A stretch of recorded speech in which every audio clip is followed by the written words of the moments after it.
So my board exam champs, कैसे हो सब। होप सो कि आप सब बहुत अच्छे होंगे और आपकी पढ़ाई बहुत अच्छे तरीके से हो रही होगी। ठंडी काफ़ी ज़्यादा हो रही है तो इसमें अपनी पढ़ाई को बिल्कुल भी कम नहीं करना है और अपने कॉन्सेप्ट्स को और क्लियर करते चले जाना है और शार्पन करते चले जाना है। जितना ही ज़्यादा शार्प आप करते चले जाओगे अपने कॉन्सेप्ट्स को, उतना ही ज़्यादा बेटर तरीके से आप अपने बोर्ड एग्ज़ाम्स को फेस कर पाओगे और जो भी क्वेश्चंस होंगे वहाँ पर अच्छे तरीके से उसको अटेम्प्ट कर पाओगे। एक बात और ये कि आपको ये ध्यान रखना है कि कहीं आपका ऐसा तो नहीं है कि आपका जो आत्मा है वो भटक रही होगी, आत्मा में भटकाव हो रहा होगा, तो उसको पूरा कंट्रोल करने की कोशिश करो, उसको कंट्रोल करो। ज़रा सा भी डिस्ट्रैक्ट नहीं होना है, ठीक है। आत्मा मीन्स हमारा बेसिकली ये कि आपको डिस्ट्रैक्शन बिल्कुल भी नहीं लेना है, इस टाइम पे डिस्ट्रैक्ट नहीं होना है। लाइक कि जैसे आपको सब्जेक्ट पढ़ते पढ़ते अगर बोरियत हो जा रही है, बोरियत फील कर पा रहे हो, तो तुरंत ही क्या करो कि दूसरी सब्जेक्ट पढ़ लो या फिर थोड़ा सा रेस्ट कर सकते हो। बिटवीन टू सब्जेक्ट्स के बिटवीन में थोड़ा सा गैप ले लो, रेस्ट कर लो। आप कुछ अच्छा खा भी सकते हो या टहल सकते हो या फिर अपने फैमिली में थोड़ा सा टाइम दे सकते हो। तो ऐसा कुछ करना है कि लाइक आपका डिस्ट्रैक्शन मेंटेन ना होने पाए, डिस्ट्रैक्शन आपको एकदम तरीके से क्लियर कर देना है। जितने ज़्यादा डिस्ट्रैक्शन से आप दूर होगे उतने ज़्यादा अच्छे तरीके से आप फोकस कर पाओगे और प्रॉपर कंसंट्रेशन के साथ में अपनी पढ़ाई को आप कंटिन्यू रखना है, ठीक है। क्योंकि बहुत कम टाइम बचा है, धीरे धीरे आपका टाइम जो है वो एकदम पास आता चला जा रहा है, तो आप अच्छे से अपने सब्जेक्ट को और शार्पन करते चले जाना है, ठीक है।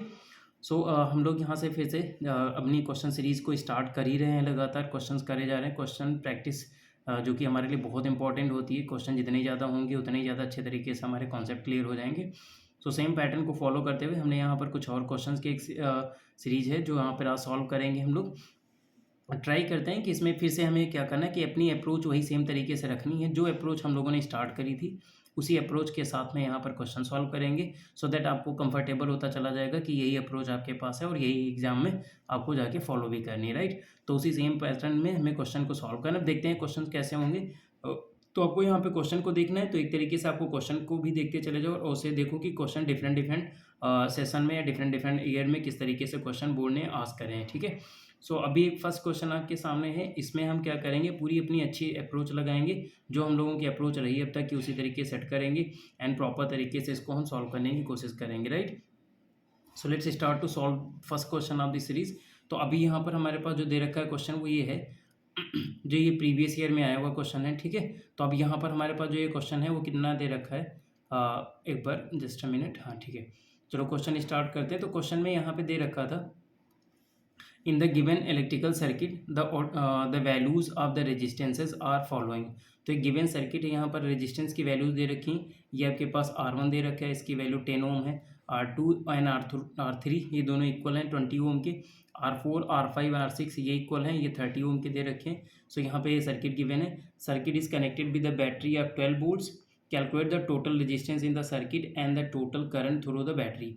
टोटल रेजिस्टेंस हमें कैलकुलेट करना है and the total current through the battery, current की वैल्यू कैलकुलेट करनी है। सो यू नो व्हाट कि हमें पहले हमने कहा था कि अप्रोच अपनी क्या होनी चाहिए, क्वेश्चन को थोरफली रीड करेंगे, गिवन वैल्यूज को विद आइडेंटिटीज हम उनके रिप्रेजेंटेटिव के साथ में रिप्रेजेंट करेंगे एंड जो हमें क्वेश्चन की रिक्वायरमेंट है उसको हम यहाँ पर गिवन रिप्रेजेंटेटिव के साथ रिप्रेजेंट करेंगे। सो यहाँ पर टोटल रेजिस्टेंस एंड करंट की वैल्यू पूछा था, तो इसके लिए R एंड I रिप्रेजेंट करते, तो हमने यहाँ पे लगा लिया क्वेश्चन मार्क। इन दोनों के लिए हमने यूज़ कर लिया क्वेश्चन मार्क। और अब हमें क्या करना है कि ट्राई करना है कि यहाँ पे देखिए हमें उस पर्टिकुलर क्वेश्चन को रीड करने के साथ में जो वैल्यूज़ मिली हैं उन वैल्यूज़ के साथ में हम कौन से फार्मूले को सेट कर पाएंगे।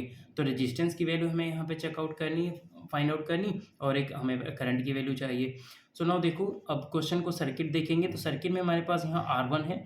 R1 की वैल्यू देखो यहाँ पर 10 ओम दे रखी है, ये क्वेश्चन के साथ है, ये 10 ओम हो गया। एन R2 आपके पास R3 के इक्वल है, तो इसकी वैल्यू यहाँ पर 20 ओम दे रखा है, ये 20 ओम हो गया। ये R2 है, ठीक है, ये R2 हो गया। और यहाँ पर ये R3 वैल्यू दे रखी है, इसकी वैल्यू यहाँ पर गिवन है, ये इक्वल था किसके, R2 के, तो ये भी हमारे पास कितना हो जाएगा, 20 ओम हो जाएगा। एंड यहाँ पे R4 है, R4 की वैल्यू हमारे पास कितनी दे रखी है, इसकी वैल्यू है हमारे पास 30 ओम, ये 30 ओम हो गया। ये R5 दे रखा है, इसकी वैल्यू हमारे पास भी 30 ओम दे रखा है, क्योंकि R4 R5 R6 इक्वल है। और ये आपके पास R6 है, इसकी वैल्यू होगी 30 ओम। हमें यहाँ पर देखो बेसिकली करना क्या है, रेजिस्टेंस को निकालना है। तो रेजिस्टेंस निकालने के लिए सर्किट है, सर्किट को रीड किया और ये सर्किट रीड करने के साथ में रेजिस्टेंस हमें कैलकुलेट करना। तो सर्किट में हमें पता होता है कि जब डिफरेंट सर्किट्स में हों या फिर डिफरेंट डिफरेंट रेजिस्टेंसेज हों, तो उनका इक्विवेलेंट रेजिस्टेंस हमें कैलकुलेट करना पड़ता है। तो बेसिकली हमें यहाँ पर क्या करना है, आर इक्विवेलेंट ही कैलकुलेट करना है। तो आर इक्विवेलेंट के लिए हम पहले आइडेंटिफाई करेंगे जो रेजिस्टेंसेज हैं गिवन सर्किट में वो किस तरीके से हैं। तो या तो वो सीरीज़ में होंगे, ये हमारा कॉन्सेप्ट होता है, और या तो फिर वो कैसे होंगे, पैरेलल में होंगे, ये हमारा कॉन्सेप्ट होता है। तो सीरीज एंड पैरेलल के साथ में अब इसको हम ब्रेक करना स्टार्ट करते हैं, राइट। तो अब इस क्वेश्चन को हमने देखा और उसको देखते ही अब हमारे माइंड में आ गया कि हमें यहाँ पर पहले तो इक्विवेलेंट रेजिस्टेंस हमें कैलकुलेट करना है, देन आगे हम देखते हैं क्या करना है। सो देखो अगर हम यहाँ पर आ जाएँ तो यहाँ पे देखो ये R20 ओम और ये हमारे पास R3 मतलब R2 और R3 ये दोनों पैरेलल में कनेक्टेड हैं। तो इन दोनों को हम सॉल्व करेंगे पैरेलल कॉम्बिनेशन से, और इन दोनों का एक यहाँ पर हमारे पास क्या आ जाएगा, इक्विवेलेंट रेजिस्टेंस यहाँ पर मिल जाएगा। तो ये हमारे लिए हो जाएगा इन दोनों का इक्विवेलेंट। तो ये आपके पास हो जाएगा R इक्विवेलेंट। ये R इक्विवेलेंट होगा तो इसकी वैल्यू हम यहाँ पर देखें कितनी हो जाएगी। तो आपके पास पता है कि R इक्विवेलेंट की वैल्यू 1/R से हम सॉल्व कर लें तो 1/R इक्वल्स टू आपके पास कितना हो जाएगा 1/R1 और प्लस में 1/R2। इस तरीके से हम लोग यहाँ पे सॉल्व करते हैं, राइट। तो चलो इसको हम सॉल्व करते हैं नेक्स्ट पेज पे। सो अभी यहाँ पर हम ट्राई करते हैं। तो हमारे पास क्या है कि R1 की वैल्यू दे रखी थी एंड R2 की वैल्यू गिवन थी। तो R1 एंड R2 की वैल्यू हमारे पास कितना था 20 ओम, और इनका भी ये 20 ओम दे रखा था। तो इनसे हमारे पास R इक्विवेलेंट की वैल्यू कैलकुलेट कर लेते हैं। सो इन दोनों का इक्विवेलेंट वैल्यू सो लेटेड यहाँ पर कितना हो जाएगा 1/R इक्वल्स टू 1/R1, दोनों पैरेलल में कनेक्टेड थे, R1 प्लस 1/R2 से। सो वैल्यू प्लेस कर लेंगे, देन यहाँ पर आपके पास हो जाएगा 1/20 एन प्लस 1/20। एलसीएम दोनों का सेम रहेगा। सो एलसीएम आपके पास कितना हो जाएगा 20। तो 1 + 1 ये आपके पास हो गया 2 का। सो ये 2 आपके पास आ गया 20 एंड नाउ 2 1 जा 2 10 जा, ठीक है। तो यहाँ से आपके पास 1/R की वैल्यू आ गई और इसकी वैल्यू कितनी हो गई 1/10 के। सो यहाँ से हमारे पास R इक्विवेलेंट की वैल्यू जो आ गई वो कितनी ओम हो गई 10 ओम, राइट। तो ये आपके पास कितना आ गया 10 ओम का आ गया रेजिस्टेंस। अब ये 10 ओम जो आया हुआ है सर्किट में, तो आप देख सकते हो यहाँ पर क्वेश्चन में अगर हम जाएंगे तो यहाँ क्वेश्चन में अब आपके पास ये इक्विवेलेंट की वैल्यू कितनी आ गई, ये 10 ओम आ गया। अब ये 10 ओम यहाँ से ये 10 ओम और ये 10 ओम ये दोनों सीरीज़ में कनेक्टेड हैं, तो ये दोनों सीरीज़ में हो जाएंगे। अब इन दोनों का अगर हम रिजल्टेंट यहाँ पर देखें तो सीरीज़ के साथ में हमें यहाँ पर R इक्विवेलेंट कितना हो जाएगा ऐड कर लेंगे, राइट। तो यहाँ से हमारे पास टोटल देख लेंगे। सो इसकी भी वैल्यू हम सॉल्व कर लेते हैं। तो नेक्स्ट हमारे पास यहाँ पर कितनी वैल्यू आ जाएगी, अब आपके पास आ गया again R dash equivalent consider कर सकते हो। तो R डैश इक्विवेलेंट कितना हो जाएगा, ये आपके पास 10 ओम ये दे रखा है और प्लस में 10 ओम अगला दे रखा था। तो इन दोनों की वैल्यू हमारे पास कितनी आ गई 20 ओम आ गई, राइट। नेक्स्ट हम वहाँ पे सेकंड में जाएंगे, सेकंड सर्किट में वहाँ पर 20 ओम के क्वेश्चन देख लेते हैं एक बार। कितने कितने ओम के दे रखे थे, सॉरी 30 ओम के दे रखे हैं। तो ये 30 ओम के दे रखे हैं। तो यहाँ से हमारे पास ये तीनों कैसे हो जाएंगे, पैरेलल में हो जाएंगे। तो इनके पैरेलल कॉम्बिनेशन के अकॉर्डिंग सॉल्व कर लेते हैं यहाँ पर। सो फिर से एक आपके पास R इक्विवेलेंट वैल्यू आ जाएगी, देन इसकी वैल्यू आपके पास हो जाएगा ये मान सकते हो R4 प्लस हमारे पास R5 और प्लस में आपके पास कितना हो जाएगा R/6 हो जाएगा। वैल्यू रख लेते हैं 1/30 प्लस 1/30 प्लस में 1/30। ये 30 वैल्यू दे रखी थी, यहाँ पे एलसीएम आपके पास कितना हो जाएगा 30 ओम का। तो ये 30 हो गया, ये +1 और एक +1 यहाँ से हो जाएगा। तो आपके पास वैल्यू कितनी हो जाएगी 3/30, 3 1 जा 3 10 जा। सो आपके पास जो वैल्यू आ गई यहाँ से कितनी आ गई 1/R इक्विवेलेंट, इसकी वैल्यू आपके पास होगी 1/10। सो यहाँ से R इक्विवेलेंट की वैल्यू कितनी हो गई, रेसिप्रोकल कर लेंगे 10 ओम का आ गया। तो उन तीनों सर्किट से आपका 10 ओम आ गया।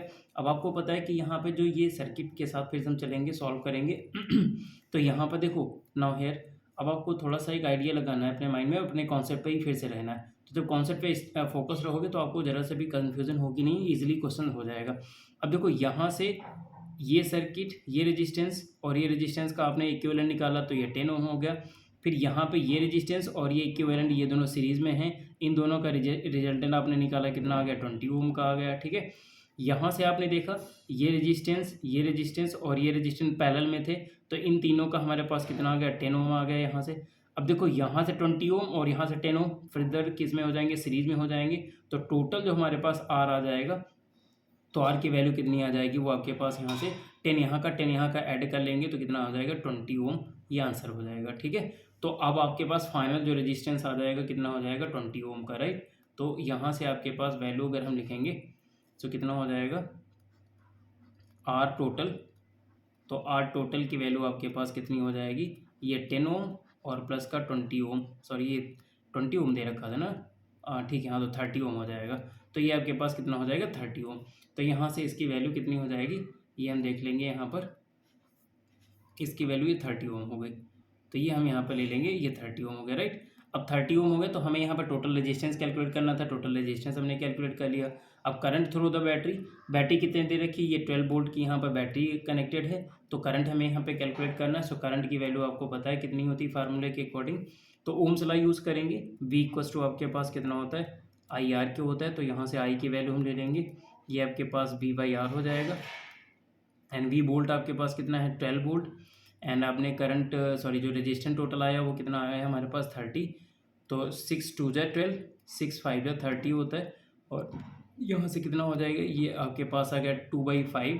इसको हम सॉल्व कर लेंगे तो हमारे पास वैल्यू आ जाएगी 0.4 एम्पियर के, ये करंट आ जाता है, राइट। तो यहाँ से ही पहला आंसर हो गया। देखो इजीली था, कुछ नहीं किया, सर्किट को ऑब्जर्व किया और वहाँ पे हमने इजीली अपने पैटर्न को फॉलो करते गए, अपने कॉन्सेप्ट के साथ में गए और आंसर आ गया, ठीक। नेक्स्ट यहाँ पर क्वेश्चन देखो, in the given electrical circuit calculate the value of, एक तो इक्विवेलेंट रेजिस्टेंस निकालना मतलब टोटल रेजिस्टेंस निकालना है, total current in the circuit, current की वैल्यू निकालनी, potential difference between A and B के बिटवीन पोटेंशियल डिफरेंस हमें इन दोनों के बिटवीन में यहाँ कैलकुलेट करना है, राइट। तो अभी देखो सर्किट को फिर से ऑब्जर्व करेंगे तो ये वाला रेजिस्टेंस आपके पास 4 ओम 2 ओम एंड 2 ओम। पहली बात तो ये देखो ये दोनों रेजिस्टेंस हमारे पास किस तरीके से हैं, ये सीरीज में कनेक्टेड है, तो यहाँ सीरीज हो गया, राइट। फिर ये इनका जब ये इन दोनों का इक्विवेलेंट आ जाएगा तो ये सीरीज और ये दोनों कैसे हो जाएंगे, ये दोनों हमारे पास पैरेलल हो जाएंगे, तो यहाँ पर पैरेलल कॉम्बिनेशन लगा देना है ना। तो बस इतना ही करना है। सो हम पहले यहाँ सीरीज के साथ जाएंगे तो आपके पास आर इक्विवेलेंट की वैल्यू कितनी हो जाएगी, ये अब आपके पास गिवन है 2 + 2, तो यहाँ पर डायरेक्टली आ गया 4 ओम का, ठीक है। फिर हम पैरेलल में कॉम्बिनेशन सेट कर लेंगे तो 1/R इक्वल्स टू आपके पास आ जाएगा 1/4 और प्लस में 1/4 ये हो जाएगा। सो फाइनली आपके पास कितनी वैल्यू आ जाएगी 2/4, इसको 1 से 2 जा ये हो जाएगा, तो आर की वैल्यू हमारे पास कितनी आ गई 2 ओम आ गया, राइट। अब यहाँ से आप देख सकते हो टोटल रेजिस्टेंस जो आपके पास आ गया इक्विवेलेंट रेजिस्टेंस वो कितना हो गया 2 ओम का हो गया। फिर इन्होंने पूछा total current in the circuit, तो करंट के लिए अगर जाओगे तो आपके पास क्या होता है V इक्वल्स टू IR से ओम्स लॉ से, तो I इक्वल्स टू आपके पास कितना है V/R। तो V की वैल्यू यहाँ पर वोल्ट कितना दे रखा है 2 वोल्ट एंड रेजिस्टेंस आपके पास 2 है, तो 2 1 जा, तो यहाँ पर कितना आ जाएगा 1 एम्पियर करंट आ जाएगा, राइट। ये टोटल सर्किट में करंट हमारा फ्लो कर रहा है। अब नेक्स्ट है potential difference between A and B. अब ये जो ए और ये बी पॉइंट दे रखा है इसके बिटवीन में पोटेंशियल डिफरेंस निकालना है। सो नाउ हियर देखो ये बैटरी जो होगी ये वाली बैटरी यहाँ से करंट एक बनाएगी, आपको पता है कि करंट यहाँ पर कितना जा रहा है वो भी हम लोगों ने कैलकुलेट किया 1 एम्पियर का जा रहा है। अब ये 1 एम्पियर का करंट यहाँ से यहाँ तक तो आएगा, इसके बाद इस पॉइंट पर आने पर ये 2 ब्रांचेज में ब्रेक हो जाएगी, इधर चला जाएगा एक करंट इधर चला जाएगा, ठीक है। आपको यहाँ पर पता है यहाँ तक करंट आएगा। फिर नेक्स्ट पॉइंट यहाँ पर ये बताया कि जब पैरेलल कॉम्बिनेशन होता है तो पैरेलल कॉम्बिनेशन में क्या होता है जो पोटेंशियल V होता है वो हमारे लिए कैसा होगा, ये कांस्टेंट होता है, ये कांस्टेंट होगा। तो जो पोटेंशियल 2 वोल्ट का दे रखा है वो इस आर्म में और इस पूरी आर्म में यहाँ पर कांस्टेंट रहेगा। तो इस पॉइंट पर हमारे पास यहाँ पर पोटेंशियल की वैल्यू अगर देखेंगे तो फिर से हमारे पास V इक्वल्स टू IR से चाहे ले लें, ठीक है, और या फिर हम डायरेक्टली यहाँ पर देख लेंगे तो कितना आ जाएगा हमारे पास 2 वोल्ट हो जाएगा, ठीक। तो यहाँ से हमारे पास कांस्टेंट ही रहना है दोनों आर्म में, तो यहाँ पर 2 वोल्ट रहेगा और इस पूरी आर्म में यहाँ पर भी इसमें या इस पॉइंट से और इस पॉइंट के बिटवीन में भी यहाँ पोटेंशियल कितना रहेगा वो भी 2 वोल्ट का ही रहेगा। फर्दर फिर यहाँ पर दोनों में ब्रेक होगा तो अलग बात है, ठीक है, क्योंकि सीरीज में है तो फिर से ब्रेक हो जाएगा। पर पैरेलल में हमें पता है कि रेजिस्टेंस पोटेंशियल जो होता है कांस्टेंट होता है, तो कांस्टेंट की वजह से 2 वोल्ट यहाँ पर 2 वोल्ट यहाँ पर। अगर नहीं सॉल्व करना चाहें तो हम यहाँ पर सॉल्व कर सकते हैं, इसमें करंट निकालें, करंट निकालने के बाद रेजिस्टेंस के साथ में जाएंगे तब हम सॉल्व करेंगे। तो वो आप पे डिपेंड करता है किस तरीके से इसको ट्राई कर रहे हो, ठीक है। अगर आप चाहोगे तो इसको हम सॉल्व भी कर सकते हो। सेकेंड मेथड आपके पास क्या है कि potential between A and B. तो ए एंड बी के बिटवीन पोटेंशियल जाओगे तो वहाँ पर सिंस रेजिस्टेंस कितना है तो आर की वैल्यू आपके पास दे रखी है, उसमें 4 ओम दे रखा है, ठीक है। और वोल्टेज भी अप्लाइड है तो वी वोल्टेज की वैल्यू तो हमारे पास टोटल कितनी दे रखी थी 2 वोल्ट दे रखी है, ठीक है। और यहाँ से करंट की वैल्यू हमारे पास कितनी आई है वो आपके पास 1 एम्पियर की आई, राइट। तो अब हम देखेंगे पहले कि यहाँ पर ए एंड बी के बिटवीन में हम देखें करंट कितना जा रहा होगा, तो अभी यहाँ पर हमारे पास कितनी वैल्यू आ जाएगी, ठीक है। तो यहाँ से बिटवीन ए एंड बी, तो ए एंड बी के बिटवीन में करंट आई की वैल्यू निकालो, तो आई इक्वल टू हमारे पास कितना हो जाएगा, V by R. V volt कितना हो जाएगा, 2 वोल्ट हो जाएगा, ठीक है। और रेजिस्टेंस हमारे पास वहाँ पर कितना है, 4, तो 4 अब आपको पॉइंट ले लें तो 4 5 या 20, तो 0.45 एम्पियर आ गया ये, ठीक है। तो फिर से यहाँ से अगर पोटेंशियल की वैल्यू निकालना चाहोगे तो पोटेंशियल वी इक्वल टू आपके पास कितना होता है, आई आर होता है। तो फिर से यहाँ पर आई की वैल्यू आपने देखा, करंट यहाँ पर कितना जा रहा है, 0.5 एम्पियर का, और रेजिस्टेंस वहाँ पर 4 है, तो 4 5 या 20, तो आप देख सकते हो 2 वोल्ट का फिर से आ गया। तो आप किसी भी तरीके से यहाँ पर कर सकते हो, चाहे डायरेक्टली कर लो और या फिर इस प्रोसेस के साथ में, ठीक है। ध्यान ये रखना है कि अपने कॉन्सेप्ट पे रहोगे तो आप इजीली उसको सॉल्व कर पाओगे, कॉन्सेप्ट से मिस नहीं करना, कोशिश करना है कि आप उसको रिकॉल जरूर कर लेना अच्छे तरीके से, ठीक है। नेक्स्ट यहाँ पर है by an electric motor of 220 volt, 220 volt electric motor होगी, तो ये वी की वैल्यू हो गई, ठीक है। एंड 10 एम्पियर करंट है, तो ये आपके पास आई की वैल्यू हो गई। Current how much water can fill in the tank in 1 hour, तो हाफ आवर में हमें यहाँ पर ये हाफ आवर का दे रखा है, तो हाफ आवर में हम देख लेंगे, दैट मीन्स कि 30 मिनट का हो गया, तो 30 मिनट में हमें इसकी वैल्यू कैलकुलेट करनी। Place at the height of 40 metre, 40 metre की हाइट पर है। Working efficiency of motor is 80%, gravitational दे रखा है। ये देखो, ये थोड़ा सा कॉम्प्लिकेटेड, ये थोड़ा सा टफ क्वेश्चन है आपके लिए, तो ये पहली बात तो ये थोड़ा सा टफ क्वेश्चन होगा। इसको अब हम देखते हैं कैसे ट्राई करते हैं। देखो, इसमें हमें करना क्या है कि जब इस क्वेश्चन को हम अटेम्प्ट करेंगे तो कैसे कर रहे होंगे, ये थोड़ा सा आइडिया लगाओ हमारे साथ। अब देखो अप्रोच अपनी सेम है, क्वेश्चन कितना भी टफ आ जाए, अप्रोच अगर आप सेम रखोगे तो कुछ भी प्रॉब्लम नहीं होने वाली। यहाँ क्या दे रखा है, एन इलेक्ट्रिक मोटर है, तो इलेक्ट्रिक मोटर है, उसकी वैल्यू यहाँ पर दे रखी है V equal to 220 volt, 220 volt हो गया। करंट इसमें जो फ्लो कर रहा होगा वो कितना दे रखा है, वो 10 एम्पियर का करंट है। यहाँ पर कितने टाइम के लिए यूज़ होता है, तो 30 मिनट के लिए यूज़ हो रहा है, ठीक है, 30 मिनट के लिए एट हाइट ऑफ, और इसको हम एच इक्वस टू 40 मीटर की हाइट पर हम इसको लेकर के जाना चाहते हैं, तो कितना अमाउंट ऑफ वाटर हमें पुल करना है। तो जैसे मान लो हम यहाँ पर कंसीडर कर लें, एक रफली फिगर बनाते हैं, मान लो कि कोई टैंक हमारे पास, ये टैंक रखा हुआ है, ठीक है, ये हमारे पास क्या होगा, ये टैंक हो गया, और यहाँ पर हमारे पास कितनी हाइट पे ये दे रखा है, ये मान लेते हैं कि यहाँ से इसकी हाइट ये 40 मीटर की हाइट होगी, राइट। अब यहाँ से इस पॉइंट पर मान लो हमारे पास यहाँ पर कोई मशीन होगी, इस टाइम पर यहाँ पर मोटर वगैरह है, ये मोटर है। अब यहाँ से पानी हमारे पास इसमें पहुँचाना है, यहाँ तक पानी पहुँचाना है, ठीक है, इसमें वाटर का फ्लो हमें करना है, तो ये वाटर इसमें ऐसे इस तरीके से फिल कर रहे हैं, ठीक। तो अब ये कह रखा है कि यहाँ पर हमें कितना अमाउंट ऑफ वाटर हम 30 मिनट में पहुँचा देंगे, ये हमें बताना है। तो इसमें से सब इस तरीके से मान लो यहाँ से वाटर जा रहा होगा, इस तरीके से ये वाटर इसमें से फ्लो कर रहे हैं, ठीक। अब देखो, ये जो मोटर होगा ये जितना हमारे पास एनर्जी कंज्यूम करेगा, ये जितनी एनर्जी कंज्यूम करेगा, ठीक है। अब जितनी एनर्जी ये कंज्यूम कर रहा है उस एनर्जी का हमें कितना लेना है, एक तो ये 80% इसने दे रखा है कि एफिशिएंसी है उसकी, मतलब वो 80% जितनी टोटल एनर्जी यूज़ करता है उसका 80% ही केवल वर्क डन करता है, तो इसका टोटल हमारे पास 80% का एक क्या हो जाएगा, वर्क डन हो जाएगा, ठीक है। अब ये जो वर्क डन होगा, ये वर्क डन हमारे पास किसके इक्वल हो जाएगा, क्योंकि हाइट पर हम लेकर जा रहे हैं, तो ग्रेविटेशनल वर्क डन के मतलब हमारे पास किसके इक्वल हो जाएगा, mgh के इक्वल हो जाएगा। इतना ध्यान रखना है। फिर से समझ लो कि देखो, ये मोटर है, ये 220 वोल्ट 10 एम्पियर और 30 मिनट तक लगातार वर्क कर रही है। अब इतनी देर तक अगर ये लगातार वर्क करेगी तो एनर्जी कंज्यूम करेगी, ठीक है। तो एनर्जी जितनी ये कंज्यूम कर रहा है जितनी एनर्जी कंज्यूम करेगा उतनी तो वो वर्क डन करेगा। पर यहाँ पर क्या है कि मशीन होती तो थोड़ा बहुत तो अपना कंजम्पशन कर लेती, मतलब ये डिस्ट्रॉय कर देती है एनर्जी को, मान सकते हो हीट वगैरह के टर्म में। तो जो टोटल एनर्जी वो कंज्यूम कर रहा है, ये टोटल एनर्जी होगी। इस टोटल एनर्जी का वो 80% केवल एफिशिएंट है, मतलब जितनी, जैसे हम 100 रुपये अगर देंगे तो 100 रुपये में वो 80 रुपये का ही काम कर पा रहा है, ऐसा मानना है हमें। कि जैसे मान लो कोई लेबर लेकर के आए, अब वो हम अपने आप को तो बताएगा कि हम 100% एफिशिएंट हैं। जैसे मार्केट में जाओगे, मान लो किसी लेबर को लेने के लिए मंडी में, तो वहाँ पर उससे कहोगे भैया हमारा ये काम है, कर पाओ, तो तुरंत हाँ कर लेगा। लेकिन अब उसकी एग्जैक्टली तो कुछ ना कुछ उसके पास प्रॉब्लम होगी ही, मान सकते हो, या हो सकता है स्लो काम करने में हो, वो तो आपसे बताएगा नहीं, क्योंकि आप फिर मना कर दोगे।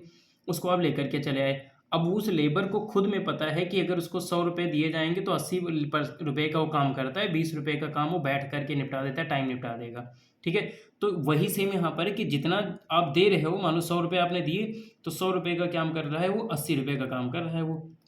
अभी जितना काम किया उतना ही काम तो हमारे पास यहाँ पर आउटपुट में मिलेगा। तो ये जो हमारे पास काम हो रहा है ये हमारे पास यहाँ पर क्या मिलेगा, वाटर यहाँ पर टोटल फिल्ड होता रहेगा। और वाटर कितना फिल्ड होगा, तो ग्रेविटेशनल एनर्जी के इक्वल mgh के इक्वल हो जाएगा। तो हमें पता है कि वर्क डन जो होता है या फिर एनर्जी जो होती है इक्विवेलेंस होती है, मतलब एक तरीके से कंजर्व होती है। तो वर्क डन यहाँ पर जो मशीन करेगी उतना ही वर्क डन हमारे पास यहाँ टैंक में वाटर के साथ में मिलता रहेगा। ठीक है, तो अब पहले हमें करना क्या है कि पहले हमें ये कैलकुलेट करना है कि उसकी एनर्जी वो कितनी कंज्यूम कर रहा है। तो पहले एनर्जी हम कंज्यूम निकाल लेते हैं, कितनी एनर्जी कंज्यूम कर रहा है। ठीक, तो एनर्जी कंज्यूम करने के लिए हमारे पास क्या है कि सिंस हमें ये पता होता है ओके जस्ट हाँ ठीक है ठीक। तो एनर्जी अगर हम कंज्यूम वाली निकालते हैं तो एनर्जी कंज्यूम के लिए हमारे पास फार्मूला क्या होता है, डब्ल्यू एनर्जी होगी तो डब्ल्यू इक्वल टू हमारे पास क्या होता है, विट होता है। ये आपको इजीली पता है, रीज़न क्या है, क्योंकि आपको पता है वी इक्वल टू होता है यहाँ पर डब्ल्यू बाई क्यू। ठीक है, और क्यू को जो है तो हम इट लिख सकते हैं, तो यहाँ से क्रॉस मल्टीप्लाई करके हम सॉल्व कर सकते हैं। अब आप देखो टोटल पोटेंशियल उसका कितना दे रखा था, तो क्वेश्चन में चलते हैं, जरा रीड कर लेते हैं एक बार। क्वेश्चन में दे रखा 220 वोल्ट 10 एम्पियर करंट है 30 मिनट के लिए यूज हो रहा है। ठीक है, तो आपके पास कितना आ गया, 220 वोल्ट का ये हो गया पोटेंशियल, 10 एम्पियर का वो करंट ले रहा था। ठीक है, 30 मिनट के लिए मतलब हो गया 30 मिनट और इंटू 60 सेकेंड। ठीक है, वो इतने देर के लिए काम करता है। तो अब इसको ज़रा एक बार सॉल्व कर लेंगे। तो 10 10 2 30 एंड 40, तो 1 2 3 4 0 ये हो गए, 6 3 जा 18, 18 1 जा 18, 18 और इनको 22 को मल्टीप्लाई करना है। तो 18 को 22 से मल्टीप्लाई करा लो, कितना हो जाएगा, तो 18 2 जा होता है 36, 18 2 जा 36 और 39। तो ये आपके पास आ गया, इतने जूल की ये वर्डन कर रहा है। अब इतने जूल का वर्डन कर रहा है तो इसमें से हमें एफिशिएंसी उसकी दे रखी थी, एफिशिएंसी तो कितनी दे रखी थी, वो हमारे पास 80% की दे रखी है। ठीक है, तो 80% इसमें से ले लो आप, तो 80% का वर्डन हमारे पास कितना हो जाएगा, तो मान लो कि डब्लू आपके पास फिर से आ गया, तो ये टोटल वर्क डन का 39640, इसका आपको क्या करना है 80% ले लो। अब ये 80% आ गया, राइट, तो 10 10 कैंसिल हो गया, 10 10 कैंसिल हो गया, 2 और एक यहाँ से 3 0 हो गए, तो ये आपके पास 3 0 हो गए। 8 6 जा 48 होता है। ठीक है, 8 9 जा 72, 72 एंड 4 76 हो जाएगा, एंड 8 3 जा 24 एंड 7 31 हो जाएगा। ठीक है, तो 31680 जूल का ये वर्क डन यहाँ पर हो गया। एक बार कैलकुलेट कर लेते हैं, 00 से 00 यहाँ पर कैंसिल हो गया, 1 0 2 3 0 हो जाएंगे, 1 2 और एक 3, 1 मिनट है ना। तो कैलकुलेट कर लेंगे यहाँ से इसकी वैल्यू तो आपके पास टोटल कितना आ जाएगा, 1 0 यहाँ से और 2 यहाँ से 3 0 हो जाएंगे, 1 2 3 हो गए, फिर 8 6 जा 48, 8 9 जा 72 76 एंड 8 3 जा 24 एंड 36। तो इतने जूल का ये वर्डन आ गया। ठीक, अब ये वर्डन जो 80% का है इसी से वर्डन कर रहा है, तो इससे जो वर्डन करेगा अब ये कहाँ पर लेकर जाएगा, तो ये वर्डन हमारे पास यूज होगा उसको ग्रेविटेशनल में, क्योंकि इतनी हाइट तक लेकर के जा रहा है। तो आपको यहाँ पर क्या हो जाएगा कि जो वर्क डन आपके पास 80% का है, ये वर्डन आपके पास किसके इक्वल हो जाएगा, mgh के इक्वल हो जाएगा, क्योंकि ग्रेविटेशनल पोटेंशियल वर्क डन है। तो इसकी वैल्यू हमारे पास कितनी है, 3168000 सॉरी ये हो गया, और equals to mass of water हमें नहीं पता तो m कंसीडर कर लेंगे, g की वैल्यू हमारे पास 10 होती, और h हाइट दे रखा है वो कितना मीटर दे रखा था, 40 या 30 मीटर। एक मिनट एक बार चेक कर लेते हैं क्वेश्चन में। ठीक है, तो कितना 40 मीटर का, राइट, तो 40 मीटर तक वो लेकर के जा रहा है, तो इसको हम 40 मीटर पे ले लेंगे, राइट। तो यहाँ से हम इसको 40 मीटर पे ले लेते हैं। अब 40 मीटर पर ले लेंगे कि 40 मीटर पे कितना वर्डन हो जाएगा, तो ये आ गया। अब m की वैल्यू हमें कैलकुलेट करनी थी, तो m मास कितना हो जाएगा, तो 316810230 एन बाई हो जाएगा आपके पास 10 और इंटू आपके पास हो जाएगा 40। तो 10 10 हो गया, 10 10 हो गया, 20 कैंसिल और 4 यहाँ पर बचा, तो 4 से इसको हम कट कर लेंगे, 4 1 जा 4 7 जा 28 होता है, 3 बचेगा 36, 4 9 जा 36 एंड 4 2 जा 8, तो आपके पास आ जाएगा 792 और एक 0। तो इतने मास मतलब इतने केजी का यहाँ से क्या होगा, अमाउंट ऑफ वाटर जो मास हो जाएगा वो यहाँ पर चला जाएगा। ठीक है, अब ये मास हो गया, तो ये मास ही हमें यहाँ पे कैलकुलेट करना था, इजीली हमारे पास आंसर आ गया। यहाँ पर कभी कभी क्या होता है कि ये लीटर में भी पूछ लेगा, तो लीटर में भी हम इसे कैलकुलेट कर सकते हैं, वॉल्यूम के साथ में कन्वर्ट कर लेंगे, तो जिसके साथ भी हो जाएगा वो आपको इजीली हो जाएगा। ठीक, ये एक एप्लीकेशन बेस का क्वेश्चन था, तो ध्यान रखना है कि ये एक एप्लीकेशन बेस का क्वेश्चन है। तो ये ऐसे क्वेश्चन भी आए हुए हैं प्रीवियस ईयर्स में, तो थोड़ा ध्यान रखना है कि अगर आपसे मान लो कि बहुत वर्स कंडीशन में क्वेश्चन पुटअप करेगा तो ये अप्लीकेशंस बेस्ड के हमारे पास क्वेश्चन आ सकते हैं, ठीक है, अप्लीकेशंस बेस्ड, तो ये ध्यान रखना है। क्लियर? तो आपको आई होप सो कि ये क्लियर हो गया होगा। इसी तरीके से अपना कुछ और नहीं करना है, कॉन्सेप्ट को ध्यान रखना है, अपने कॉन्सेप्ट को। तो हमें ये पता था कि टोटल वर्क डन करेगा मतलब एनर्जी कंज्यूम करेगा, उस एनर्जी का वो 80% वर्क डन करता है, तो टोटल एनर्जी हमने ये निकाल ली। उसके बाद टोटल वर्क डन वो 80% एफिशिएंसी, तो 80% हमने निकाल लिया। अब ये जो 80% होगा ये इसी को वो क्या करता है, वर्क डन कर रहा है, तो क्या कर रहा है, mgh बना रहा है। बस ये हमारे पास आंसर आ गया, ठीक है। तो ऐसे कुछ हमें ध्यान रखना था कि इस तरीके से हमें करना है क्वेश्चन को। नेक्स्ट हम यहाँ पर आते हैं, अब नेक्स्ट क्वेश्चन के साथ में आएंगे तो देखते हैं यहाँ पर the equivalent resistance of two resistors in series is 25 ohm. अब दो रेजिस्टेंस है, उनको सीरीज में जब कनेक्ट करते हैं तो उनका इक्विवेलेंट 25 ओम है। The resistors are connected in parallel, then the equivalent resistance of these is 4 ohm. Find the electrical resistance of each resistor. तो हमें रेजिस्टेंस आर की वैल्यू कैलकुलेट करनी, तो दो रेजिस्टेंसेज हैं, तो मान लो कि हमारे पास यहाँ कंसीडर कर लेते हैं late R1 and R2 type के हम दो रेजिस्टेंस यहाँ पे कंसीडर कर लेते हैं। अब इन्हीं की वैल्यू हमें यहाँ पे एग्जैक्टली कैलकुलेट करनी, right. The equivalent of two resistance हैं, तो दो के लिए हमने कैलकुलेट कर लिए। अब यहाँ पर देखो दोनों को, तो फर्स्ट कंडीशन में था कि दोनों को जब सीरीज में कनेक्ट किया गया है, तो सीरीज में कनेक्ट करने पे हमें ये पता होता है कि सीरीज के साथ में क्या होता है, आर इक्विवेलेंट इक्वल्स टू हमारे पास कितना हो जाएगा, R1 और प्लस में कितना हो जाएगा, R2 के। तो आर इक्विवेलेंट की वैल्यू आपके पास कितनी दे रखी है, 25 ओम, और ये हमारे पास हो जाएंगे R1 एंड प्लस में यहाँ पर कितना आ गया, R2। एक इक्वेशन ये आ गई, ठीक। सेकेंड में हम उनको जब पैरेलल में कंबाइन करते हैं, तो पैरेलल में यहाँ पर दे रखा था कि R इक्विवेलेंट 1/R इक्विवेलेंट, और इसकी वैल्यू हमारे पास कितनी दे रखी, तो इसकी वैल्यू दे रखी है कि, ठीक है, तो R इक्विवेलेंट की वैल्यू 1/R1 प्लस 1/R2, फिर से हमारे पास हो जाएगा 1/R1 और प्लस में ये हो जाएगा 1/R2। तो R इक्विवेलेंट की वैल्यू हमारे पास कितनी दे रखी थी, 4।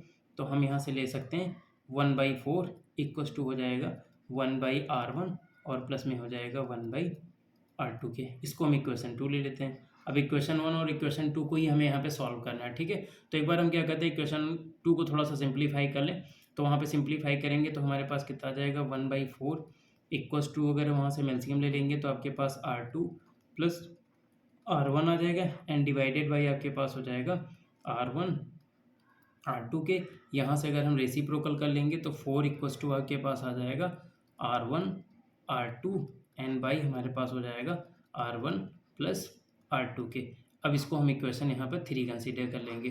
तो इक्वेशन 3 एंड इक्वेशन 1 को अब हमें सॉल्व करना है एग्जैक्टली, तो देखते हैं कैसे सॉल्व करेंगे, ठीक। कुछ और नहीं करना है, सिंपल से एक मैथमेटिकली इसको हमें सॉल्व करना है। तो R1 की वैल्यू हमारे पास कितनी दे रखी थी, वो 25 इक्वस टू है R1 प्लस R2 के। एक इक्वेशन ये हो गई, और फिर एक हमारे पास दे रखी 4 इक्वस टू है R1 प्लस R2 नहीं, R1 इंटू R2 दे रखा था, ठीक है। तो R1 R2 और बाई हमारे पास हो जाएगा R1 प्लस R2 के। ये इक्वेशन हमारे पास 3 दे रखी थी। अब यहाँ से हमें सॉल्व करना है, तो देखो क्या करेंगे, कुछ और नहीं करना है। R1 और R2 की वैल्यू इक्वेशन 1 से लेकर के आओ, तो आप प्लेस कर लो यहाँ पर। तो हमारे पास कितना हो जाएगा, R1 R2 और इसके लिए आपकी वैल्यू हो जाएगी 25। क्रॉस मल्टीप्लाई करा देंगे तो यहाँ से हमारे पास कितना आ गया, R1 R2 की वैल्यू कितनी आ गई, इक्वस टू हो जाएगा 100 ओम के। अब ये 100 ओम हो गया, एक इक्वेशन बननी, तो थोड़ा सा इसको सॉल्व करने में कैलकुलेशन थोड़ा सा बढ़ जाएगा, ठीक है। तो यहाँ से वैल्यू आपके पास कितनी आ गई, ये आ गया 100 ओम के। अब आपके पास देखो R1 R2 की वैल्यू दे रखी है, R1 प्लस R2 की वैल्यू दे रखी है, उसकी वैल्यू आपके पास 25 ओम है। तो बस कुछ और नहीं करना है, इसको स्क्वायर कर लेते हैं, स्क्वायर करने के बाद में सॉल्व कर लेंगे, ठीक है। तो सॉल्व करते हैं, अगर हम इसको जाएँ तो हम क्या लिख सकते हैं, देखो ठीक है, R1 और ये R2 हो गया, ठीक है। तो अब इसके साथ में हम एक बार सॉल्व कर लेते हैं इसको। तो हम क्या करते हैं, इक्वेशन 1 को ही इसी को इसका स्क्वायर करा लेते हैं। तो ऑन स्क्वायरिंग तो इसको हम बोथ साइड में इसको हम स्क्वायर करा देते हैं। जैसे स्क्वायर कराएंगे तो हमारे पास कितना हो जाएगा, ठीक है, R1 प्लस R2 का होल स्क्वायर हो जाएगा। दो इक्वेशन बनेंगी, लंबी जाएगी इक्वेशन, ये कोई बात नहीं। तो R1 प्लस R2 इसका होल स्क्वायर करा लेंगे और इक्वस टू हमारे पास कितना हो जाएगा, 25 का स्क्वायर हो जाएगा। अब इसको अगर हम सॉल्व करें तो यहाँ पर कितना हो जाएगा, ये हो जाएगा R1² प्लस ये हो जाएगा R2² और प्लस में हो जाएगा 2R1 R2 और इक्वस टू 25 का स्क्वायर हो जाएगा 625 के। यहाँ से देखो R1² और प्लस में ये हो जाएगा R2² और प्लस में यहाँ पर 2R1 R2 की वैल्यू हमारे पास कितनी दे रखी है। R1 R2 को जो अगर हम मल्टीप्लाई कराएंगे तो कितना यहाँ पे देखो 100, तो यहाँ से हम इसको लिख सकते हैं 100, तो 2 इंटू ये 100 हो जाएगा और इक्वस टू हमारे पास कितना आ गया 625। सो ये आपके पास हो गया R1² प्लस में ये हो गया R2² और इस 200 को साइड में लेकर जाएंगे तो कितना आ जाएगा 425 आ जाएगा। ठीक है, अब ये 425 आ गया। इसमें हम फिर से क्या करते हैं, थोड़ा सा चेंज करेंगे। अब चेंज करने पर क्या है कि इसको हम चाहें, इस वैल्यू को हम चाहें तो लिख सकते हैं R1 माइनस R2 का होल स्क्वायर और माइनस में ठीक है प्लस में हम इसके साथ में लिख सकते हैं 2R1 R2 और इक्वस टू हमारे पास कितना हो जाएगा 425 के लिख सकते हैं। ठीक है, देखो इसमें हम क्या कर सकते हैं कि इस R1² को इस R1 और plus R2 R1² plus R2² था, इसको हम एक देखो हमारे पास प्लस वैल्यू ये दे रखी थी तो एक माइनस वैल्यू हमें लाना पड़ेगा तभी इक्वेशन सॉल्व होगी। तो माइनस लाने के लिए हमने क्या किया कि इसमें R1² प्लस R2² को इसको हम R1 माइनस R2 के केस में कन्वर्ट कर लें तो a माइनस बी का होल स्क्वायर इसको हम लिख सकते हैं। अब a माइनस बी का होल स्क्वायर लिखेंगे तो माइनस का 2ab आएगा तो प्लस 2ab दे देंगे, चेंज हो जाएगा, फिर हमारे पास सेम आ जाएगा। तो यहाँ से हमारे पास वैल्यू कितनी आ जाएगी R1 माइनस R2 का होल स्क्वायर ऐसे रहने दें और प्लस में हम इसको लिख लेंगे 2R1 R2 की वैल्यू फिर से हमारे पास 100 दे रखी थी तो इक्वस टू हमारे पास कितना आ जाएगा 425। अब यहाँ से हम देखें तो R1 माइनस R2 इसका होल स्क्वायर कर लेंगे तो और ये आपके पास 200 उधर जाके माइनस कर देगा तो जब माइनस कर लेगा तो हमारे पास कितना बचेगा 225 के। यहाँ से स्क्वायर रूट कर लेंगे तो R1 माइनस R2 की वैल्यू हमारे पास कितनी आ गई, इसका स्क्वायर रूट कर लेंगे 225 का तो इसकी वैल्यू हमारे पास कितनी आ गई 15। अब आपके पास सॉल्व हो गया। देखो एक इक्वेशन ये 4 मिल गई, इसको इक्वेशन 4 ले लो और इसको इक्वेशन 1 हम ले लेते हैं, बस इन्हीं दोनों को सॉल्व कर लेना है, ईजिली आंसर आ जाएगा। तो अब आपके पास कितना हो गया R1 प्लस R2 की वैल्यू है ये आपके पास 25 हो और आपके पास कितना है R1 माइनस R2 की वैल्यू ये आपके पास कितनी आ गई 15। दोनों को ऐड कर लेंगे तो दोनों यहाँ से कैंसिल आउट हो गए। ये आपके पास वैल्यू हो गई 2R1 इक्वस टू यहाँ से कितना हो जाएगा 40 और R1 की वैल्यू हमारे पास कितनी आ गई 2 से डिवाइड करा देंगे तो ये आपके पास आ जाएगा 20 ओम। ये 20 ओम आ गया। R1 की वैल्यू अगर हम यहाँ पर रख लेंगे तो R2 की वैल्यू कितनी आ जाएगी R1 20 हो गया तो वहाँ से R2 की वैल्यू हमारे पास कितनी आ जाएगी सॉल्व करने पर वो आपके पास आ गई 5 ओम। तो ये 2 ओम थे। अब यहाँ से हम देख सकते थे यही दो हमारे पास रेजिस्टेंसेज हैं जिनकी वैल्यू यहाँ पर दे रखी थी। अब क्वेश्चन के अकॉर्डिंग यहाँ पर क्वेश्चन में जो दे रखा था आप देखो क्वेश्चन को अगर आप इसमें सिंप्लीफाई कर मतलब समझना चाहो तो यहाँ से क्या दे रखा, दो रेजिस्टेंस इनका सीरीज में 25। तो देखो सीरीज में हमारे पास वैल्यू कितनी है, एक 20 आई है एक 5 आई है तो दोनों को ऐड करेंगे तो 25 हो जाता है। धीरे जब कनेक्टिंग इनको पैरेलल में कनेक्ट करते हैं तो 1/4 आना चाहिए। तो देखो 1/25 और प्लस में 1/5 तो इसको अगर हम निकालेंगे इसकी वैल्यू कितनी आ जाएगी 25, ये 1 आ जाएगा नहीं ठीक है 5 5 जा और ये 5 1 जा 20 है, सॉरी ये 20 है ना, ये 20 है, ये 20 है। तो अब आपके पास जो यहाँ से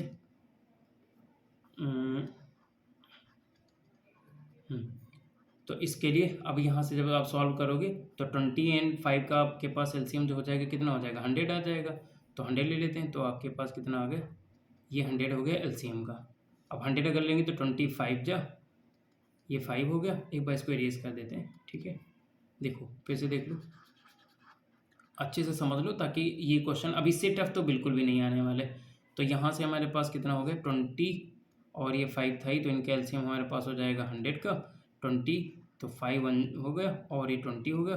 तो यहाँ से हमारे पास कितना आ जाएगा, इनको सॉल्व कर लेंगे ये हो जाएगा 25/100 तो 25 1 जा 25 4 जा तो इसकी वैल्यू देखो 4 आ गई है ना। तो बस यही दो रेजिस्टेंसेस थे जिनके साथ अब ये क्वेश्चन हमारे पास 20 का है और 18 में भी आया हुआ है, 2 बार क्वेश्चन आया हुआ है तो इससे ज़्यादा टफ तो बिल्कुल भी नहीं आने वाला है। अब ये मैक्सिमम टफ आपके पास क्वेश्चन था जो हम लेकर के आए हैं, सॉल्व करा दिया आपको, ठीक है। चलो नेक्स्ट करते हैं। अब नेक्स्ट यहाँ पर क्वेश्चन दे रखा है for the electric circuit given below the equivalent resistance between A and B तो सर्किट गिवन है, ए एंड बी के बिटवीन में इक्विवेलेंट रेजिस्टेंस निकालना है। तो ए देखो पॉइंट ये वाला हो गया और बी पॉइंट ये हो गया, इनके बिटवीन इक्विवेलेंट निकालना है। तो आपको पता है कि ये देखो दोनों सीरीज़ में हो गए, तो ये दोनों सीरीज़ में हो गए। अब अगर ये सीरीज़ में हो गए तो इनकी वैल्यू हमारे पास कितनी हो जाएगी, 6 ओम हो जाएगी, है ना। और यहाँ से देखो इन दोनों के लिए, तो ये दोनों भी हमारे पास क्या है, सीरीज़ में हो गए, तो इनकी वैल्यू हमारे पास कितनी आ जाएगी, 3 ओम आएगी। अब यहाँ से सीरीज़ का और यहाँ से, तो ये दोनों पैरेलल हो जाएंगे, तो इनका इक्विवेलेंट रेजिस्टेंस हमारे पास 1/R = 1/6 और प्लस में 1/3। इसको सॉल्व कर लोगे तो कितना आ जाएगा, 6 एलसीएम आ गया, 1 और प्लस में 2 आ गया। तो आर की वैल्यू यहाँ से हम देखें 1/R = ये 3/6 और ये 3 1 जा 3 2 जा, तो 1/2 एंड दैट इज़ आर की वैल्यू आपके पास कितनी आ गई, 2 ओम आ गई। तो एग्जैक्टली यहाँ से आपके पास ए एंड बी के बिटवीन में जो इक्विवेलेंट रेजिस्टेंस था इसके बिटवीन में, तो यहाँ पर कितना आ गया, 2 ओम का आ गया। फिर से क्वेश्चन द करंट इसमें पूछा है। अब करंट पूछा है तो पहले टोटल रेजिस्टेंस हम निकाल लें तो करंट निकाल सकते हैं। अब देखो यहाँ पर इन दोनों का इक्विवेलेंट रेजिस्टेंस हमें कुछ इस तरीके से यहाँ पर ये मिलेगा, राइट, इस तरीके से मिलेगा और इसकी वैल्यू हमारे पास कितनी आ गई, 2 ओम की। पर अभी भी देखो ये हमारे पास रेजिस्टेंस यहाँ 3 ओम लगा है, बैटरी एक साइड में है, ये 3 ओम और ये 2 ओम, ये 3 ओम मतलब सॉरी ये 2 ओम और ये 3 ओम, ये दोनों हमारे पास कैसे हो जाएंगे, ये आ जाएंगे हमारे पास सीरीज़ में। तो अगर ये सीरीज़ में दोनों आ गए, यहाँ से इन दोनों का, ये दोनों हमारे पास किस में आ जाएंगे, सीरीज़ में आ जाएंगे। अब ये सीरीज़ में आ जाएंगे तो इनको भी जोड़ लो, तो हमारे पास टोटल रेजिस्टेंस कितना हो जाएगा, तो आर की वैल्यू आ गई 2 + 3 = हमारे पास कितना आ जाएगा, 5 ओम का, है ना, 5 ओम आ गया। अब हमें करंट निकालना था, तो I = V/R से, तो वी वोल्टेज कितना दे रखा है, ये देखो 10 वोल्ट का दे रखा है एंड रेजिस्टेंस हमारे पास कितना है, 5 5 1 जा 5 2 जा, तो यहाँ से 2 एम्पियर करंट आ जाएगा, ठीक है। तो करंट कितना आ गया, आई की वैल्यू यहाँ पर आ गई 2 एम्पियर के। फिर potential difference between A and B, तो ए एंड बी के बिटवीन में पोटेंशियल डिफरेंस पूछा है। अब यहाँ पर पोटेंशियल डिफरेंस जब हम निकालेंगे तो देखो पहली बात तो ये कि यहाँ पर ये इनका इक्विवेलेंट रेजिस्टेंस देखो 2 ए और बी के बिटवीन में कितना है, 2 ओम है, और यहाँ पर रेजिस्टेंस ये दोनों सीरीज में है, तो सीरीज में जब होते हैं तो पोटेंशियल हमारा डिफर कर जाता है। तो पोटेंशियल जब डिफर करेगा तो यहाँ पर हम चेक कर लेंगे, ठीक है। उसके बाद यहाँ पर तो देखो ये जो फाइनल करंट आया है 2 एम्पियर का, अब ये इक्विवेलेंट रेजिस्टेंस 2 ओम में भी यहाँ पर फ्लो करेगा, इसमें भी हमारे पास 2 एम्पियर का ही करंट रहेगा। तो जब 2 एम्पियर का रहेगा तो इन दोनों से हम यहाँ से सॉल्व कर सकते हैं। पोटेंशियल पूछा है इन्होंने, तो V = IR से ये 2 हो गया और हमारे पास 2 और IR रेजिस्टेंस यहाँ पर कितना हो जाएगा, तो ये 2 है, तो 2 2 जा 4 वोल्ट का यहाँ पर क्या आ जाएगा, पोटेंशियल आ जाएगा इस आर्म में। यहाँ पर हमारे पास जो पोटेंशियल हो जाएगा 4 आर्म का, तो यहाँ पर कितना आ जाएगा, 4 वोल्ट का, ठीक। इसके बाद potential difference in the ends of the register 3 ओम। अब 3 ओम का जो रजिस्टर है ये वाला, इसके एंड पे अगर हम जाएंगे तो यहाँ से फिर से सीरीज में है तो डिफरेंट ही रहेगा। तो यहाँ पर अगर हम आ जाएंगे तो V = IR से, तो 3 और 2 का एम्पियर है, तो 3 2 जा 6, यहाँ से 6 वोल्ट का आ जाएगा। ये हमें करना था, ठीक है। तो इतना है, इजीली आपके पास कुछ और नहीं देखना है, फिगर को देखते चले जाओ और अपने कॉन्सेप्ट को आपके क्लियर हैं तो बस उनको सॉल्व ही करना है, इजीली आपके पास आंसर हो जाएगा, ठीक। तो कुछ और नहीं करना था, ये इजीली हो गया क्वेश्चन। अब देखो नेक्स्ट क्वेश्चन है, what is the meaning of the electric power. तो इलेक्ट्रिक पावर मतलब P की वैल्यू निकालनी, तो P आपको पता ही होता है क्या होता है, रेट ऑफ डूइंग वर्क होता है। तो P = आपके पास हो जाएगा W/T के। A heater of 200 watt is connected with the mains of 250 volt, calculate current flowing in the heater. अब यहाँ पे करंट हमें निकालना I की वैल्यू, तो I = हमारे पास एक तो होता है V/R के, और या फिर देखो अब ये 200 वाट दे रखा है, तो ये क्या होता है, ये पावर दे रखी, ये वोल्टेज हमारे पास B दे रखा है, तो हमें पता है P = VI होता है। तो P = VI के, तो P/V भी हम लिख सकते हैं यहाँ से। तो यहाँ से P/V की वैल्यू हो जाएगी, P वोल्ट हो गया, वाट हो गया 200 एंड आपके पास वोल्टेज हो गया 250 का। तो यहाँ से 10 से 10 कैंसिल, 5 5 जा 5 4 जा, ये हो गया, तो 4/5 आया। अब 4/5 की वैल्यू अगर हम कैलकुलेट कर लें तो 4/5 = हमारे पास कितना आ जाएगा, 0.8। तो 0.8 एम्पियर का यहाँ से करंट आ जाएगा, ठीक। Resistance of the heater wire, तो इस हीटर वायर का रेजिस्टेंस हमें निकालना है। तो R की वैल्यू निकालेंगे तो हमें पता है कि P = क्या होता है, VI के। तो यहाँ से अगर हम V की वैल्यू IR ले लेंगे तो आप चाहो तो इस तरीके से भी कर सकते हो, या I की जगह पे V/R रख लेंगे तो हमारे पास कितना हो जाएगा, V²/R। तो यहाँ से पावर की वैल्यू कैलकुलेट करेंगे, सॉरी रेजिस्टेंस R, तो R = आपके पास V²/P हो जाएगा। तो V² कितना है, 250 इंटू आपके पास है 250 एंड डिवाइडेड बाय पावर कितनी दे रखी थी, 200 वाट के, 10 से 0, 10 से 10 कैंसिल, ठीक है। 25 का 25 से स्क्वायर करेंगे तो 625 हो जाता है, एंड डिवाइडेड बाई 2, तो इसको जब कट करेंगे तो 2 3 जा 6, एंड 2 1 जा 2, एंड 2 2 जा 4, 2 5 जा 6, तो ये हमारे पास जो रेजिस्टेंस आ जाएगा कितना आ जाएगा, 312.5 ओम का यहाँ से रेजिस्टेंस आ जाएगा, ठीक। Electrical energy consume in 10 hours, अब 10 आवर्स में इलेक्ट्रिकल एनर्जी कितनी कंज्यूम हुई, तो इलेक्ट्रिकल एनर्जी जब हम कंज्यूम निकालते हैं तो हमारे पास क्या होता है, एनर्जी निकालनी, तो हम वर्क डन देख लेते हैं। तो वर्क डन हमारे पास W इक्वस टू विट होता है, तो चाहे तो विट से लगा दो, तो विट पोटेंशियल कितना दे रखा है, वो हमारे पास 250 वोल्ट का दे रखा है, करंट कितना आया है 0.8 का आया है, टाइम यहाँ पर कितना है, तो हमारे पास टाइम है 1 मिनट देख लेते हैं क्वेश्चन के साथ में, ठीक है। तो यहाँ से 250 वोल्ट हो गया, और 10 आवर्स में हमें कैलकुलेट करना है, तो 10 आवर्स को हम यहाँ पर किलो वाट आवर में ही कैलकुलेट कर लेते हैं, तो 10 आवर्स को 10 में ही रख लेंगे हम। 10 अगर रख लेंगे तो 1 0 से 1 0 यहाँ कैंसिल आ जाएगा, तो 250 किलो वाट आ जाएगा, 250 किलो वाट के, ठीक है। सॉरी 250 आ गया, 250 वाट आवर आ गया, 250 किलो वाट आवर नहीं आएगा, 250 वाट आवर आ जाएगा, ठीक है। तो ये हो गया, या फिर इसको चाहो तो आप इसमें जूल में कन्वर्ट कर सकते हो, तो जूल में अगर कन्वर्ट करेंगे तो चलो जूल में कन्वर्ट कर लेते हैं, तो इंटू 60 मिनट और इंटू 60 सेकेंड ये हो जाएगा, तो इसे हम क्या जूल में कन्वर्ट कर लेंगे, तो 250 इंटू आपके पास 8 हो जाएगा, और इंटू आपके पास 60 होगा, और इंटू आपके पास 60 होगा, तो इतनी जूल की एनर्जी आ जाएगी। अब यहाँ से हम देखें तो हमारे पास कितना आ जाएगा, देखो 25 8 जा कितना होता है 200 होता है, तो ये हो गया 200, और ठीक है, और 1 0 ये था ही यहाँ पे, ये आ गया, और उसके बाद 66 जा तो 36 होता है, 0 0 यहाँ से आ गए। अब टोटल जीरो देखो कितने हो गए, 3 2 5 1 2 3 4 5 0 ये हो गए, और 36 2 जा 72 होता है, तो ये आ गया, इतने जूल की यहाँ से एनर्जी निकलेगी, ठीक है। आप चाहो तो पावर भी यहाँ से यूनिट भी निकाल सकते थे, तो हम यहाँ से यूनिट निकालने के लिए भी हम एनर्जी निकाल सकते थे, तो PT/1000 भी कर सकते थे हम, तो PT/1000 से हम यहाँ से तो इतने किलो वाट आवर हम निकाल सकते थे, ठीक है। तो उसमें भी आप कर सकते हो, चाहे जैसे कर लो, डिपेंडिंग अपॉन यू, आप एक तरीके से उसको सॉल्व कर सकते हो, ठीक।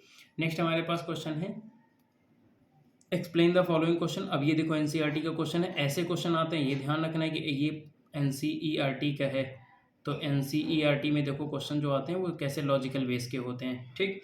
तो इसमें देखो क्या दे रखा है, Why is the tungsten used almost exclusively for the filament of electric lamps? अब इलेक्ट्रिक लैम्प्स वगैरह जो होते हैं उसमें हम टंगस्टन ही क्यों यूज़ करते हैं, तो टंगस्टन को यूज़ करने के पीछे का एक रीज़न बताना है हमें, है ना। उसके बाद देखो क्या है, why are the conductors of the electric heater devices such as bread toaster and electric irons made of an alloy से क्यों बनाई जाती हैं, ये हमें दिखाना है।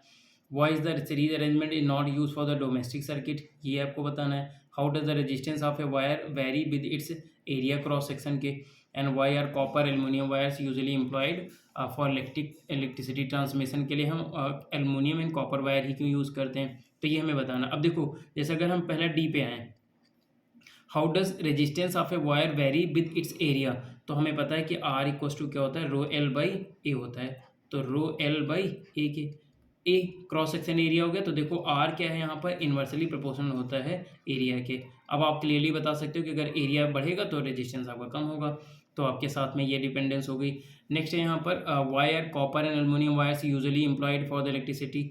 अब जो कॉपर वायर होते हैं एंड जो एल्युमिनियम वायर होते हैं इनकी रेजिस्टिविटी क्या होती है, बहुत कम होती है, मतलब एक तरीके से मान सकते हैं कि गुड कंडक्टर्स ये होते हैं, ठीक है, ये गुड कंडक्टर्स होते हैं, तो इनकी रेजिस्टिविटी हमारे पास क्या होती है, कम होती है, रेजिस्टिविटी ये क्या होती है, लो होती है, तो इसकी वजह से हम इनको यूज़ करते हैं। गुड कंडक्टर्स होते हैं, रेजिस्टिविटी लो होती है, दैट्स वाई हम इनको कॉपर वायर को यूज़ करते हैं, ठीक है। तो इनकी लो रेजिस्टिविटी होगी, इसको आप लिख भी लो चाहे तो, लो रेजिस्टिविटी होती है तो उसकी वजह से, एंड गुड कंडक्टर्स होते हैं, दैट्स वाई हम कॉपर वायर एंड एल्युमिनियम को इलेक्ट्रिसिटी ट्रांसमिशन में यूज़ करते हैं, ठीक। अब गुड रेजिस्टिविटी मीन्स क्या होगा कि देखो मतलब गुड कंडक्टर्स आएंगे तो रेजिस्टिविटी अगर कम होगी तो आपको पता है कि रेजिस्टिविटी कम होगी तो रेजिस्टेंस कम होगा, तो इजीली वहाँ पे करंट को ज़्यादा अच्छे तरीके पास कराएंगे। Why series arrangement is not used. अब सीरीज अरेंजमेंट में आपको पता है क्या करते हैं, जब हम सीरीज अरेंजमेंट लेते हैं तो सीरीज अरेंजमेंट में जो रेजिस्टेंस होता है वो हमारे पास इंक्रीज़ कर जाता है, इंक्रीज़ करेगा। तो जब रेजिस्टेंस इंक्रीज़ करेगा तो एक तो हमारे पास चार्जेस, जो हमारे पास टोटल चार्जेस हैं, मतलब हमारे पास जो पावर होगी या एनर्जी मान लो बेसिकली, तो एनर्जी जो होगी वो ज़्यादा कंज्यूम होगी, मैक्सिमम हो जाएगी। तो हमें यहाँ पर क्या करना है कि हम सीरीज़ को अवॉइड करते हैं। और दूसरा एक ये पॉइंट होता है कि जब सीरीज़ कॉम्बिनेशन में होते हैं तो यहाँ पर अगर एक भी सर्किट डिस्ट्रॉय हुआ तो टोटल घर की जो सप्लाई होती है रुक जाती है, क्योंकि सीरीज़ में क्या होता है सब 1 बाई 1 कनेक्टेड होते हैं। तो अगर एक भी वहाँ से मिस हुआ या एक भी हमारे पास बर्न कर गया तो फिर पूरे सर्किट या पूरे घर के जो हमारे पास सप्लाई होगी वो जल जाएगी या रुक जाएगी, ठीक है। तो हम इसलिए क्या करते हैं, सीरीज़ को यूज़ नहीं करते। तो एक तो ये कि उसके जो चार्जेस होते हैं, मतलब इसकी एनर्जी बहुत ज़्यादा जाएगी, तो उसमें चार्जेस मतलब जो पैसा हम दे रहे हैं वो ज़्यादा हमारे पास जाएगा, एनर्जी कंजप्शन ज़्यादा होता है रेजिस्टेंस ज़्यादा होने की वजह से, तो इसके लिए अवॉइड करते हैं। दूसरा ये कि हमारे पास एक भी सर्किट अगर बर्स्ट किया तो फिर पूरा सर्किट हमारा डिस्ट्रॉय हो जाता है, तो इसलिए हमारे पास सीरीज़ को हम अवॉइड करते हैं। नेक्स्ट है why is the tungsten use almost exclusively for the filament of electric lamps. अब टंगस्टन हम क्यों यूज़ करते हैं, तो टंगस्टन के यूज़ करने का मीन्स ये हो गया, देखो टंगस्टन जो होता है इसका हमारे पास जो टंगस्टन के साथ आते हैं तो इसकी जो मटेरियल होता है, अब जैसे हम यहाँ पर हाँ टंगस्टन को ले लें, तो टंगस्टन जो मटेरियल होता है इसके पास में क्या होता है कि एक तो ये टंगस्टन का हो गया और अच्छा आयरन, हाँ आयरन, ठीक है। तो चलो टंगस्टन में क्या होता है कि देखो इसका टेम्परेचर जो होता है वो बहुत ज़्यादा होता है। अब ये टेम्परेचर बहुत ज़्यादा होता है और उसके बाद में इसका जो मेल्टिंग पॉइंट होता है, मेल्टिंग पॉइंट, ये मेल्टिंग पॉइंट भी हमारे पास क्या होता है, बहुत कम होगा। मेल्टिंग पॉइंट कम होगा तो सोचो अगर हम करंट को लगातार यूज़ करते रहेंगे, मतलब उस सर्किट को यूज़ करते रहेंगे, टेम्परेचर इसका है मतलब बहुत ज़्यादा हाई, तो लगातार यूज़ करने से रेजिस्टेंस बढ़ता है, रेजिस्टेंस बढ़ेगा तो हीट बढ़ेगी, तो हीट बढ़ेगी तो टेम्परेचर बढ़ेगा। अब अगर हाई टेम्परेचर का हम मटेरियल यूज़ नहीं करेंगे तो जो टेम्परेचर वो बढ़ा हुआ है उसकी वजह से वो हमारा पूरा क्या होगा, सर्किट बंद कर जाएगा या जो फिलामेंट है वो जल जाएगा, तो उसकी वजह से हमारा पूरा बल्ब बेकार हो जाएगा।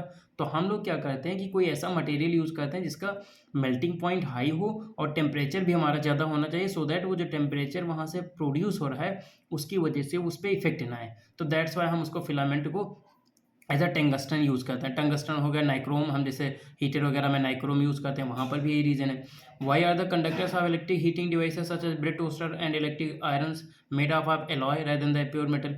अब देखो एलॉयज जो होते हैं इनका भी वही कॉन्सेप्ट होगा कि एलॉयज हम इसलिए यूज़ करते हैं क्योंकि इनका जो मेल्टिंग पॉइंट होता है वो हमारे पास हाई हो जाता है, ठीक है, टेम्परेचर इनका हाई हो जाता है, तो दैट्स, और मेटल का हमारे पास क्या होता है, उनका मेल्टिंग पॉइंट थोड़ा कम रहता है तो जल्दी ही मेल्ट कर जाएंगे। इनके हमारे पास ज़्यादा मेल्टिंग पॉइंट होता है, मतलब हाई रहेगा तो वहाँ तक इनको मेल्ट नहीं होने पाता है, तो इसको यूज़ करते हैं। अब सोचो जरा, अगर जैसे हम ये यूज़ कर रहे हैं, हीटर यूज़ करते हैं, अब हीटर अगर ले लिया, हीटर में हम सोचो कोई मेटल यूज़ कर लें, नॉर्मल मेटल, तो उसका टेम्परेचर अगर कम होगा तो हीटर बहुत ज़्यादा रेड हॉट हो जाता है तो टेम्परेचर हाई होगा, उसकी वजह मेल्ट कर जाएगा तो फिर बेकार हो गया सर्किट। तो इसीलिए हम लोग क्या करते हैं कि हाई रेजिस्टेंस, सॉरी मतलब हाई मेल्टिंग पॉइंट का हम कोई भी मेटल यूज़ करते हैं। तो एलॉयज़ जो होते हैं वो हमारे पास हाई मेल्टिंग पॉइंट के होते हैं, इसलिए एलॉयज़ को यूज़ करते हैं, ठीक है।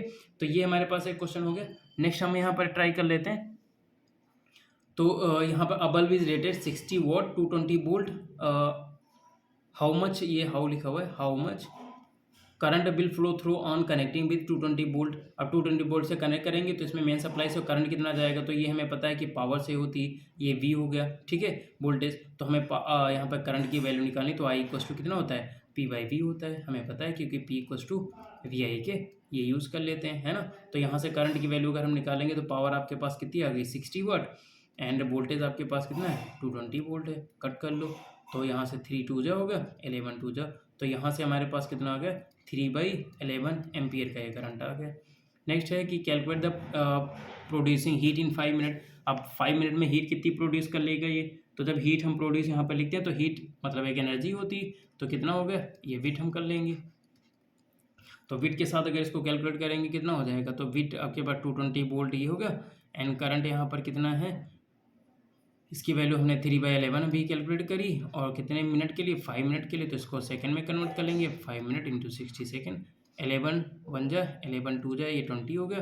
तो यहाँ से कितना आ गया, ये आपके पास हो गया 20 इंटू 3 इंटू 5 और इंटू ये 60 हो गया।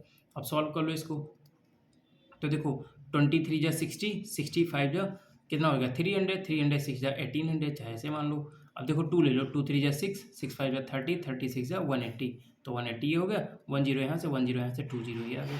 तो 2 0 इतने जूल की यहाँ से एनर्जी करेगा। इसको अगर कैलोरी में कन्वर्ट करना है तो कैलोरी में कन्वर्ट करने के लिए कितना हो जाएगा, इसको हम चाहें तो 4.2 से अगर डिवाइड करा देंगे तो ये कैलोरी में आ जाएगा। ठीक है, तो ये भी आंसर आपके पास सही है, आप इस तरीके से कर सकते हो। ठीक, नेक्स्ट है यहाँ पर, हाँ नेक्स्ट क्वेश्चन है, why does the cord of an electric heater not glow while the heating element does. अब why does the cord of an electric heater not glow. अब कॉर्ड ऑफ इलेक्ट्रिक हीटर जैसे होगा, अब electric heater का मतलब होगा कि like जैसे हमारे पास कुछ इस तरीके का ऐसे होता है और इसमें इस तरीके से सब ऐसे रिंग्स होती हैं ऐसे, है ना, ये इलेक्ट्रिक हीटर मान सकते हो। अब इसमें ये कह रखा है कि इसमें क्वेश्चन है why does the cord of an electric heater not glow while the heating element does. Heating element यहाँ पर जो होता है वो ग्लो कर जाता है, मतलब बहुत ज़्यादा हीट कर जाएगा, लेकिन कॉर्ड जो होती हैं वो हमारे पास नहीं होती। रीज़न इसका क्या है, क्योंकि हम उसको बहुत ज़्यादा, उसका मेल्टिंग पॉइंट बहुत ज़्यादा हाई होगा, टेम्परेचर उसका बहुत ज़्यादा हाई होता है, तो टेम्परेचर एंड मेल्टिंग पॉइंट बहुत ज़्यादा हाई होगा, इसकी वजह से बहुत ज़्यादा हाई होता है। और जो कॉर्ड वगैरह होती हैं इनको हम मोस्टली कोशिश करते हैं कि इंसुलेटर की हम बनाते हैं, है ना, तो ये इंसुलेटिंग मटेरियल्स की भी होती हैं, इंसुलेटर्स वगैरह की होती हैं। ठीक, तो ये ध्यान रखना है।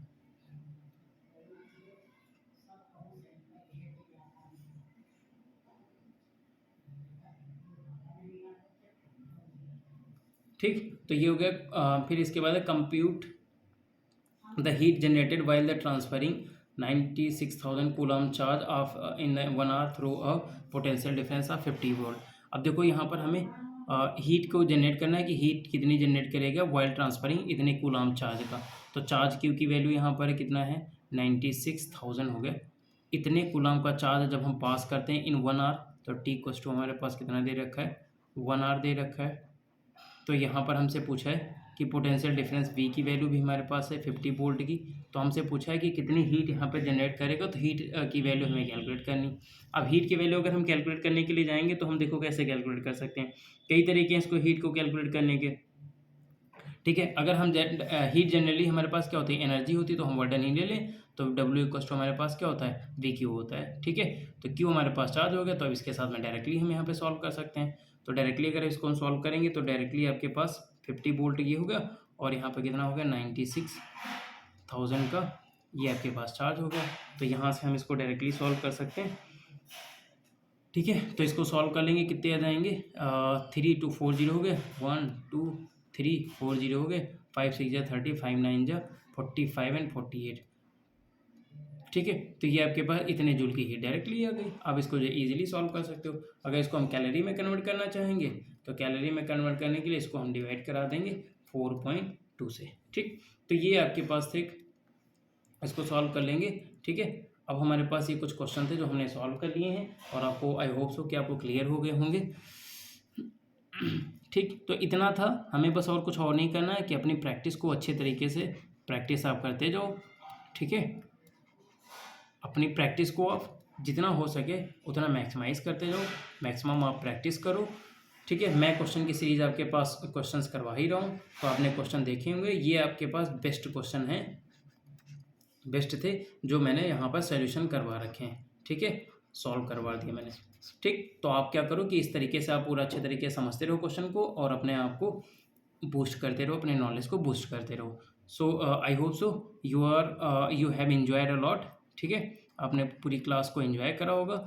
सो thank you so much for watching this, thank you.